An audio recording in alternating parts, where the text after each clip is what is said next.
নবীজা মাতা হযরত আলী রাদিয়াল্লাহু তাআলা আনহু নামাজ আদায় করার জন্য মসজিদে গেলেন। হযরত ফাতিমা রাদিয়াল্লাহু তাআলা আনহুর গায়ে অত্যন্ত জ্বর। এই অবস্থায় ঘরের সমস্ত কাজ শেষ করেছে। হযরত আলী রাদিয়াল্লাহু তাআলা আনহু মসজিদ থেকে এসে দেখেন ফাতিমা রাদিয়াল্লাহু তাআলা আনহা কান্না করছেন। হযরত আলী রাদিয়াল্লাহু তাআলা আনহু জানতে চাইলেন, হে নবী নন্দিনী, তুমি কান্না করছো কেন? হযরত ফাতিমা রাদিয়াল্লাহু তাআলা আনহা কোনো প্রকারের উত্তর দিলেন না। তিনি আরো কান্না করতে লাগলেন। আলী রাদিয়াল্লাহু তাআলা আনহু কয়েকবার জানতে চাওয়ার পরে মা ফাতিমা রাদিয়াল্লাহু তাআলা আনহা কাঁদো কাঁদো সুরে বললেন, হে আমার প্রাণপ্রিয় স্বামী, হে আমার প্রাণপ্রিয় স্বামী, আমি স্বপ্নে দেখলাম আমার আব্বাজান আমার ঘরের ভিতরে ঢুকে কি জানি খুঁজছেন। ঘর থেকে বাইরে হওয়ার সময় আমার আব্বাজানকে আমি পেছন থেকে ডাক দিলাম, আব্বাজান আপনি কি তালাশ করছেন? আব্বাজান বললেন, ও আমার ফাতেমা, আমি তোমাকেই খুঁজতেছি, ও আমার ফাতেমা। তিনি আরো বললেন, আজকে তুমি রোজা রাখবে আর সেহরি করবে আলীর সাথে আর ইফতার করবে আমার দস্তরখানায়। আলী রাদিয়াল্লাহু তাআলা আনহু এসব শোনার পর বুঝতে আর বাকি রইল না যে ফাতেমা রাদিয়াল্লাহু তাআলা আনহা আজকেই ইন্তেকাল করবেন। এবার দুজনের চোখ থেকে অঝুর যে পানি পড়তে লাগলেন। এমন অবস্থায় হাসান ও হুসাইন এসে জিজ্ঞাসা করতে লাগলেন, ও আমার আব্বাজান, ও আমার আম্মাজান, আপনারা কান্না করছো কেন? ফাতেমা রাদিয়াল্লাহু তাআলা আনহার অভ্যাস ছিল হযরত ফাতেমা রাদিয়াল্লাহু তাআলা আনহার দুঃখ বিপদে তাদের নানা রওজা মোবারকে যেতে বলতেন হযরত হাসান ও হুসাইনকে। তেমনি আজকেও বললেন, ও আমার কলিজার টুকরারা, তোমরা দুই ভাই এখনই নানায় রওজা মোবারকে চলে যাও। অতঃপর তারা দুই ভাই রওজা মোবারকে যাওয়ার সাথে সাথে ভেতর থেকে আওয়াজ আসলো, ও আমার আদরের নাতিরা, এই মুহূর্তে তোমরা আমার কাছে কেন এসেছো?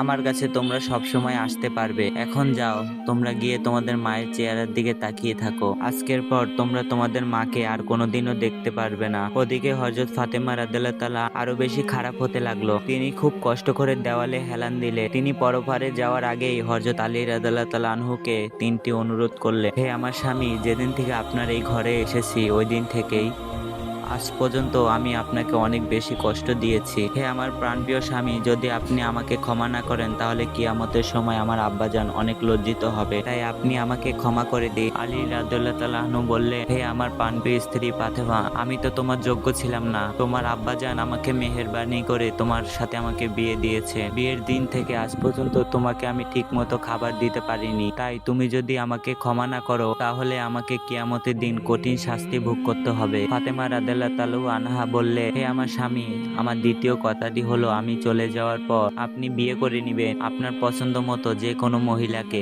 আপনাকে আমি অনুমতি দিলাম আর আমার সন্তানদেরকে সপ্তাহে 2 দিন আপনার কোলের ভিতরে নিয়ে ঘুমাবেন। হে আমার প্রাণপ্রিয় স্বামী, আপনার কাছে আমার তৃতীয় অনুরোধ হলো হাসান ও হুসাইন যখন বালক হবে তখন দুই ভাইকে আল্লাহর রাস্তায় দিয়ে দিবেন আর আমাকে রাতের বেলায় দাফন করবে। হযরত আলী রাদিয়াল্লাহু তাআলা আনহু বললেন, তুমি হলেন হযরত মুহাম্মদ সাল্লাল্লাহু আলাইহি সাল্লামের মেয়ে, আমি সবাইকে খবর দিয়ে তারপর দাফন করব, এতে সমস্যা কি? তখন হযরত ফাতেমা রাদিয়াল্লাহু তাআলা আনহু বললেন, আমার কাপনের কাপড়ের উপর দিয়ে সবাই অনুমান করবেন যে নবীর মেয়ে কতটুকু লম্বা ছিল এবং কেমন স্বাস্থ্য ছিল। হে আমার স্বামী, এমন করে আমার পর্দা আমি ভঙ্গ করতে চাই না। হযরত আলী রাদিয়াল্লাহু তাআলা আনহুর সাথে কথাবার্তা বলার পর নবী কন্যা হযরত ফাতেমা রাদিয়াল্লাহু তাআলা আনহু উম্মে সালমাকে ডেকে বললে, আপনি খুব দ্রুত আমার জন্য গোসলের পানির ব্যবস্থা করুন। উম্মে সালমা রাদিয়াল্লাহু তাআলা আনহা হযরত ফাতেমা রাদিয়াল্লাহু তাআলা আনহুর নির্দেশ মতো অনেকটা দ্রুত গোসলের পানির ব্যবস্থা করলেন। নবীর দুলানী হযরত ফাতেমা রাদিয়াল্লাহু তাআলা আনহা মনের খুশিতে জীবনের শেষ গোসল নিজেই করে নিলেন। গোসল কার্য শেষ হওয়ার পরে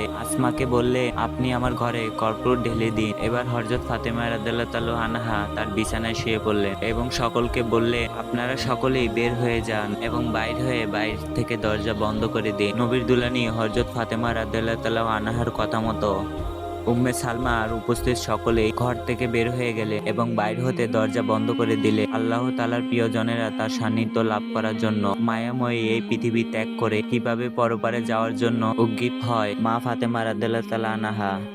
মা ফাতেমা রাদিয়াল্লাহু তাআলা আনহা পাক পবিত্র হয়ে তার ঘরে শায়িত হলে এবং কোন সময় তার প্রাণ পাখি উড়ে গেল তা কেউ টেরই পায়নি। এদিকে হযরত হাসান ও হুসাইন নানা রওজা থেকে ফিরে এসেছে। এসে দেখেন তাদের মা আর এই দুনিয়াতে নেই। হাসান মায়ের বুকের দিকে জাকিয়ে পড়ল এবং মায়ের চেহারায় চুমু খেতে লাগলো এবং মা হারার বেদনায় অঝুরছে কান্না করতে লাগলো। হুসাইন মায়ের পায়ের দিকে ঝাঁপিয়ে পড়ল, মায়ের পায়ে চুমু খেলো এবং মা হারানোর বেদনায় অঝুরছে কান্না করতে লাগলো। তাদের এই নোনা জলে দেখে আকাশ বাতাস সবকিছু গর্মিত হয়ে গেল। হযরত ফাতেমা রাদিয়াল্লাহু তাআলা আনহার ইন্তেকালের পর তার মৃত্যু খাটিয়া ধরার জন্য মানুষ ছিল তিনজন, হযরত আলী রাদিয়াল্লাহু তাআলা আনহু ও নবীর চাচা আব্বাস রাদিয়াল্লাহু তাআলা আনহু এবং ফজল ইবনে আব্বাস রাদিয়াল্লাহু তাআলা আনহু। এবং হযরত আলী রাদিয়াল্লাহু তাআলা আনহু ভাবছিলেন খাটিয়া বহন করার জন্য আরো একজন প্রয়োজন। এই খাটিয়া চার কোণায় চারজন বহন করতে পারবে, তবে এই খাটিয়া চার কোণায় চারজন বহন করতে পারবে। এমন সময় হযরত আবু যর গিফারি রাদিয়াল্লাহু তাআলা আনহু এসে বললেন এবং খাটিয়ার এক কোণা বহন করলেন। হযরত আলী রাদিয়াল্লাহু তাআলা আনহু প্রশ্ন করলেন, হে আবু যর, আমি তো কাউকে বলিনি। তখন হযরত আলী রাদিয়াল্লাহু তাআলা আনহু বললেন,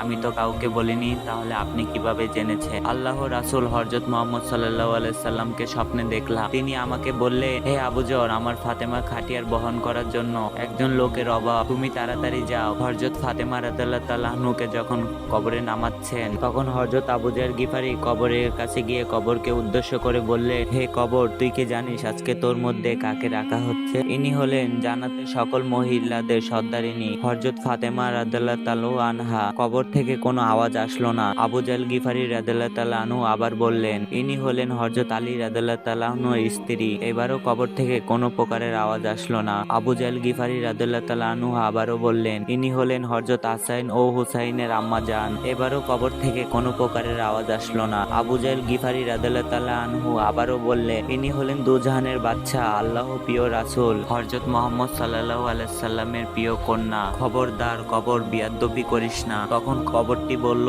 আমি অন্ধকার ঘর, আমি সাপ বিচ্ছুর ঘর, আমি এমন একটি ঘর যার মধ্যে কোনো প্রকারের বংশ পরিচয় কাজ হয় না। আমি কাউকে চিনি না, আমি শুধু চিনি ঈমান ও আমল। এই কথা শোনার সাথে সাথে আবু যর গিফারি চিৎকার দিয়ে বেহুশ হয়ে গেলেন। এরপর আবু যর গিফারি শোনা গেছে তার জন্য আর কোনোদিন কোনো ঘর নির্মাণ করেনি। প্রিয় দর্শক, এবার আপনারা একটু চিন্তা করুন হযরত ফাতেমা রাদিয়াল্লাহু তাআলা আনহুর ব্যাপারটি। কবরের বক্তব্য যদি এমন হয়, তাহলে আমরা কোথায়? কবরে সেই অন্ধকারে ঘরে যাওয়ার জন্য নিজেকে প্রস্তুত করে নিই, যেখানে চলবে না কোনো টাকার গরব, যেখানে চলবে না কোনো ক্ষমতার বাহাদুরি, যেখানে চলবে না কোনো বংশ পরিচয়, যেখানে শুধু দেখা হবে ঈমান আমলের পরিচয়। আল্লাহ তাআলা আমাদেরকে বোঝার তৌফিক দান করুক। সবাই বলেন আমিন।